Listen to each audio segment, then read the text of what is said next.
Have you ever wondered on this show why we ask you so often to refer your friends and families?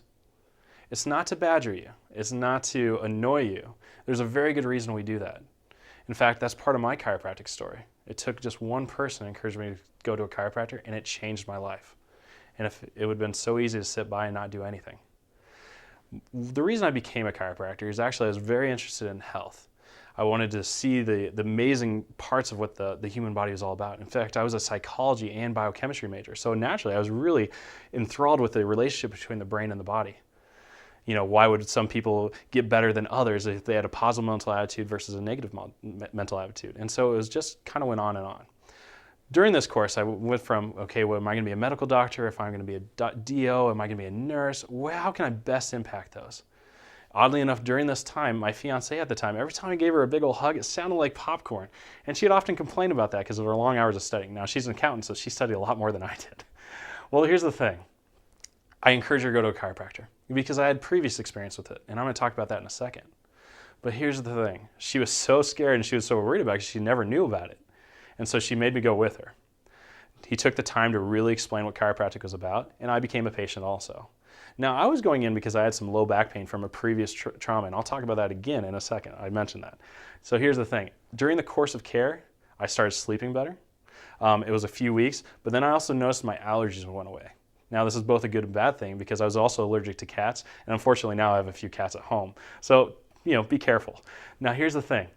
My allergies went away, and he actually took the time to explain how that worked. See, your immune system is overreacting to something completely natural. Why is it that some people are allergic to certain things and some people are not? Well, it's all regulated by your nervous system. And since he took the time to really explain that and show how it works, it made completely sense and things clicked into place. I knew from that moment forward, because of my studies on the brain and the body, that I was hooked for life. And I've been a chiropractor ever since. So my story actually began many years before that, though, and it all began in high school, actually. It was during the winter where I was weightlifting, and oddly enough, I was doing this hang clean, which are you're going up and you lift up this weight, and then you slam back down. Well, unfortunately, when I slammed back down, I wasn't completely level. I was off to the side, and I was stuck like that. Extreme pain. Couldn't even sit. The next 3 days in class were excruciating. I was kind of wondering, I didn't know what was going to happen. And I was scared. I was a 17-year-old boy who was wondering, was I going to ever play football again? Was I ever going to be able to wrestle again? This went on and on. I was referred to a physical therapist, and for 3 weeks, I had to lay on this bed. They put the electrodes on me. They put gels and things on me. And you know what? It felt great while I was laying there, but it wasn't long lasting. It was after then that I was actually scheduled for surgery. Again, 17-year-old boy with a back bad enough that I'd have to get operated on. It was career ending. It seemed hopeless. Now, the frustrating part about this, and the part that just motivates me to tell the chiropractic story, is that all during this time, in my wrestling team were two young boys, I guess, who were the sons of a chiropractor. And in fact, that chiropractor loved watching his kids wrestle so much, he actually came to practice twice a week. All during this time, I'm on this stupid bike, I'm doing ab exercises, I'm doing everything I can to somewhat stay in shape, but in excruciating pain. You wouldn't imagine my frustration. Because eventually my wrestling coach said, hey, you need to see a chiropractor. And you know what, why don't you go see my chiropractor? In a week and a half, I was back on the wrestling mat.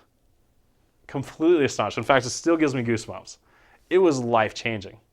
It wasn't life-changing for me to become a chiropractor just yet, but I knew I found something pretty awesome. So here's the thing. Those kids, they grew up with chiropractic. Maybe they took it for granted. I don't know. But here's the thing. They didn't have the guts. They didn't even think to mention that to me. And whether they knew it or not, they were willing to let me have surgery because of it. So in your own life, in your own family, your friends' network, you need to speak up because you can never assume that people know about chiropractic. It may be the coworker with this big, large bottle of Sam's Club ibuprofen who takes that like candy. You got to speak up. It might be the mom who's staying up all night with her baby. They don't know about chiropractic. It might be that the kids are wetting the bed still or having asthma, or the coworker is just scheduled for surgery.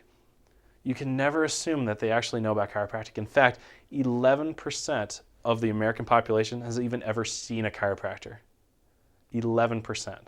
So that means that 9 out of 10 people that are just walking around have no idea or very little idea about chiropractic.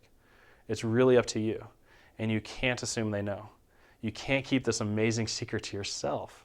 And I encourage you to go outside your comfort zone and say something, because you never know if you might save a young man like me from back surgery. You never know if you might, help a mom finally be able to sleep because her baby's finally sleeping through the night. Let me leave you with this quote from the developer of our profession, B.J. Palmer. You never know how far-reaching what you do, say, or think today will impact the millions of lives tomorrow.